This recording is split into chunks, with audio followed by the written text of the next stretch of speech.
जो लोग बहुत हिंसा फैलाते हैं, डार्क सोल होती हैं, जो संसार को बहुत तंग करते हैं, दुनिया में फैलाते हैं, क्या सच में परमात्मा ही इनको चुन के भेजता है या ये खुद चुनते हैं ऐसा लाइफ? सवाल बड़ा इंपॉर्टेंट। श्री राम जी के रोल का तो उसमें है ही, क्या रावण के रोल के बगैर रामायण पूरी हो सकती है? फिर इन्होंने प्रवृत्ति ही मन में बना ली कि मैं फंस ही गया हूँ, मैं छोड़ूंगा नहीं, मैं बाकी सबको भी इसी में धकेलूं। राजा था, सेनापति था, अदालत का न्यायाधीश था या किसी कबीले का मुखिया था, उन्होंने शक्ति का हमेशा दुरुपयोग किया।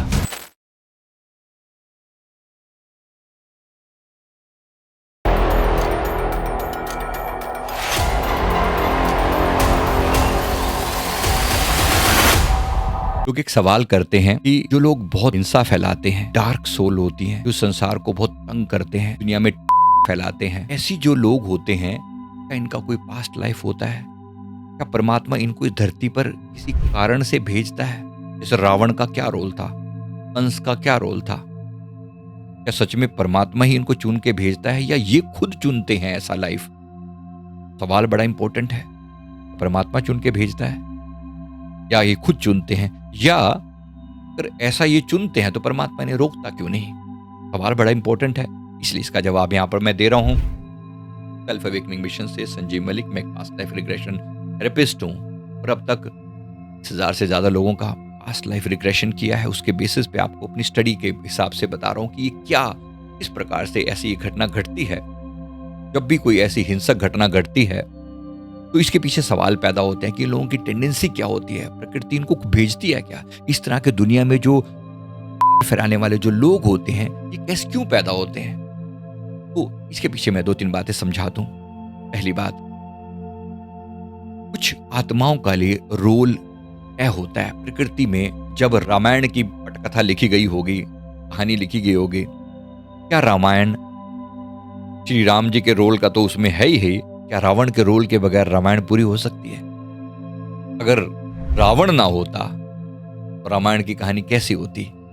एक श्री राम थे, 4 भाई थे, शादी हो गई, सब ठीक ठाक। क्या होता? क्या सच में अच्छा लगता लोगों को? क्या कुछ कहानी बनती? कहानी बनने के लिए फिल्म में कोई विलन होना जरूरी है, पर क्या विलन उस विलन को विलन बनाया किसने? रावण के रावण बनने में क्या क्या चीजें थी? और इस तरह के जो आतंक करने वाले जो लोग होते हैं, ये इनको इस लेवल पर लाने में किस चीज का सबसे बड़ा रोल होता है? नंबर 1, पहली चीज, इनके पीछे इनकी हिंसक प्रवृत्ति, जो इनके साथ पहले घटनाएं हो चुकी हैं, उनका बहुत बड़ा रोल होता है। बहुत सी चीजें तो ऐसी होती हैं जो अपने आप को विक्टिम खेल रही होती हैं, यानी इनके साथ कभी कुछ बुरा हुआ, ये फिर लोगों के साथ बुरा करती हैं। ऐसा बहुत बार होता है। ज्यादातर लोगों के साथ ये वाला पार्ट रहता है, जो इस प्रकार की प्रवृत्ति वाले लोग होते हैं कि मेरे साथ बुरा हुआ कभी। जैसे मेरे एक क्लाइंट की मैं बात कर रहा हूँ, जो समय बहुत ज्यादा तोड़फोड़ मचाते हैं, बहुत ज्यादा तोड़फोड़ मचाते हैं, और इवन ड्रग्स की इत्यादि के साथ भी उनका कुछ लेना वो रहता है। मैं इसे ज्यादा नहीं बता सकता ऑब्वियसली। मैंने इनका पास्ट देखा तो इनके ऊपर पिछले जीवन में ड्रग का इल्जाम लगा था। ये जो है उस धंधे में है, और इसके ऊपर इल्जाम लगाकर झूठा इनसे फंसाया गया। फिर इन्होंने एक प्रवृत्ति ही मन में बना ली कि मैं फंस ही गया हूं, अब मैं छोड़ूंगा नहीं, मैं बाकी सबको भी इसी में धकेलूंगा। इसी प्रकार किसी और की मैं बात कर रहा हूं, अपने दूसरे क्लाइंट की, उनके साथ इस जीवन में बहुत तोड़फोड़ मचाते हैं, बहुत हिंसा करते हैं। हालांकि अभी तक कभी किसी का नुकसान तो नहीं किया, कहीं ना कहीं मैंने उनको मंत्र इत्यादि बताए हैं, काफी लंबे समय से टच में, अब तो बहुत कंट्रोल हो गया। लेकिन उनकी मैं कारण बता रहा हूं, उनके परिवार के साथ किसी जीवन में के परिवार के साथ हिंसा हुई, मतलब किसी ने उनके परिवार को कुछ सदस्यों को मार डाला आपसी किसी रंजिश के कारण, जिस वजह से अब उन्होंने जो दुख सहा, अब वो दुख सबको बांटते हैं। जो दर्द मिला वो दर्द बांटते हैं, ऐसा भी होता है। दूसरी, ऐसे लोगों की जो टेंडेंसी होती है, जो प्रवृत्ति होती है, ये कभी कभी ये रोल अपनी कॉन्शियसली भी चुनते हैं। जाहिर सी बात है, जिसकी प्रवृत्ति जैसी है। अब रावण का रोल भी तो चुना गया होगा ना, रावण ने भी रोल अपने आप को, कंस का रोल भी चुना गया होगा, शिशुपाल का रोल भी चुना गया होगा। उसने कुछ तो कहा होगा कि भाई हम क्या कहते हैं, मुझे तो भगवान के हाथों मरना है।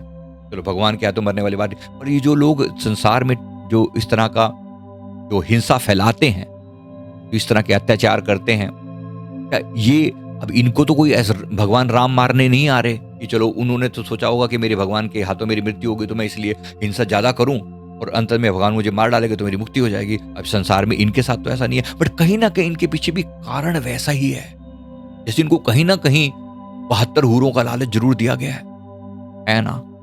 दिया गया है ना? कुछ तो है जो उनके मन की जो बुद्धि को भ्रष्ट कर देता है और बुरे से बुरा काम करवाने के लिए प्रेरित करता है। दूसरा, इनके धर्म का हवाला दिया जाता है, तुम्हारा धर्म खतरे में है, बस अब जिसको भी जो इसके लिए तुम जो करना चाहो लोग क्या नहीं कर देते।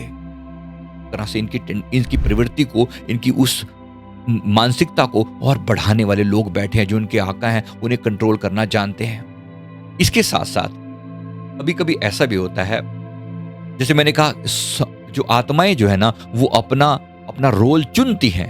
मैंने कहा ये आत्माएं अपना रोल चुनती हैं कि मैं तो तैयार हूं इस चीज के लिए, अगर मुझे ऐसा रोल दिया जाए तो मुझे ऐसा रोल दिया जाए, ऐसा रोल वो चुनते हैं।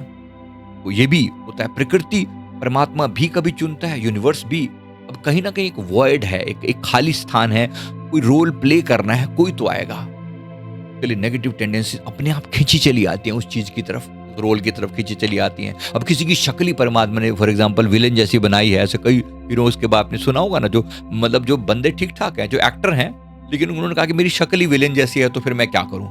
विलेन का रोल प्ले करते हैं। आपने प्राण के बारे में सुना होगा ना, वो मतलब ठीक ठाक इंसान है आम दुनिया में, लेकिन बातें जब उनको का चेहरा देख के उनको जो रोल मिला, नेगेटिव रोल मिला, उसके बाद उसी रोल में वो ढलते चले गए। उसके बाद फिर उनको आदत पड़ जाती है। अब ये तो मैं एक्टिंग की बात कर रहा हूं, लेकिन प्रैक्टिकली भी ऐसा ही होता है कि आपको कोई नेगेटिव रोल प्ले करने को दिया गया, फिर आप रावण की तरह देखो, अगर आप हंसना शुरू करो, हा हा हा हा। अब सोचिए, जो व्यक्ति लगातार वहां पर हंस रहा है, जो व्यक्ति वैसी प्रवृत्ति कर रहा है, फिर उसको उस कर्म करने में मजा आने लगता है। उस तरह के नेगेटिव कर्म करने में, हिंसा करने में फिर उसको खुद का मजा आने लगता है। उस मजे के कारण फिर वो और कर्म करता है। ये इनके पीछे की टेंडेंसी, इनके पीछे की प्रवृत्ति होती है। कैसे इससे बाहर आया जाए ये भी बता दूं। पहली बात, ऐसा इस जीवन में क्या क्या सिम्टम होते हैं कि ऐसा कोई व्यक्ति ऐसी हिंसा करेगा। मैं एक बात बता दूं, कुछ आत्माएं जो पास्ट लाइफ में किसी पावर पोजीशन में थी और उन्होंने अपनी सत्ता का दुरुपयोग किया था, ऐसे लोग हमेशा ऐसी कामों के लिए चुने जाते हैं। जैसे कोई राजा था, सेनापति था, अदालत का न्यायाधीश था, या किसी कबीले का मुखिया था, उन्होंने शक्ति का हमेशा दुरुपयोग किया और संदेह के आधार पर लोगों को जैसे फांसी दे दी। मैंने किसी का एग्जांपल बता रहा हूं आपको। उस जब ऐसा होता है, किसी को तुरंत जज कर लिया, सहनशीलता कम रखी। किसी स्त्री का मैंने देखा कि वो किसी समय में एक पावरफुल पोजीशन में थी, एक जगह की रानी थी, यूरोप में किसी जगह की, और वहां पर वो लोगों को, कैदियों को जला के मरवाने में उसको मजा आता था। उसके जीवन की अपनी फ्रस्ट्रेशन थी उस जीवन में, जिस वजह से वो जब लोगों को जलता हुआ देखती तो उसके परिवार के कुछ सदस्यों को अन्य लोगों ने जला दिया था, मार डाला था। उस वजह से उसके अंदर जो हिंसा थी वो इतनी ज्यादा थी कि मेरे सामने जो आएगा उसको जला के मरवाने में उसको बड़ा मजा आता था।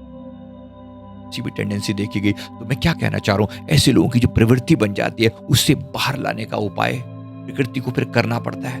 प्रकृति के पास अपने तरीके हैं, यूनिवर्स के पास कर्मा के सिद्धांत के हिसाब से शनिदेव फिर न्याय करते हैं। भयंकर न्याय होता है फिर ऐसे लोगों के साथ। इसी के लिए फिर अलग अलग तरह के नरक हैं। तमस नरक, अंधकार में जाके डाल दिया, डार्कनेस में जाके डाल दिया। ऐसे लोग फिर लंबे समय तक वहां सड़ते हैं ताकि इनकी प्रवृत्ति को बदला जा सके। ये प्रवृत्ति इतनी बदलनी इतनी आसान नहीं है।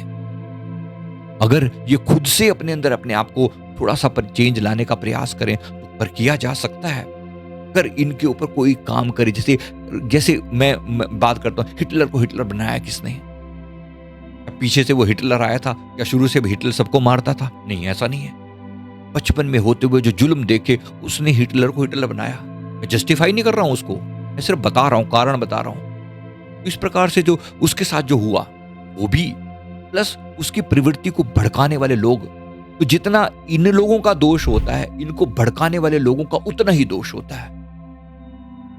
तो अपने बच्चों की परवरिश ढंग से किया करें। परवरिश बहुत बड़ी चीज़ है। अपने बच्चों के अंदर हिंसक टेंडेंसी अगर आए तो उनको शुरू से उनको साइकियाट्रिस्ट को दिखाकर कम से कम कुछ उसका तरीका निकालें, उनकी हिंसा को हटाने का तरीका निकालें। अगर आपके अंदर भी कोई हिंसक टेंडेंसी हो तो मैं कुछ कैथारसिस के तरीके बता देता हूँ। सच में अगर कुछ मन में ऐसे भाव हों, कैथारसिस 2-3 बातें ध्यान रखेंगे। जब भी हिंसा मन में आए तो हवा में घूंसे चलाने का जरूर रखें। मतलब अगर ऐसा मन में हिंसा, क्योंकि बहुत कुछ दबा पड़ा है, किसी ने अपमान किया, आपके अंदर भी वो दबी हुई हिंसा कभी ना कभी वो भड़क उठेगी। इसलिए हवा में घूंसे चलाकर कैथारसिस कर लें।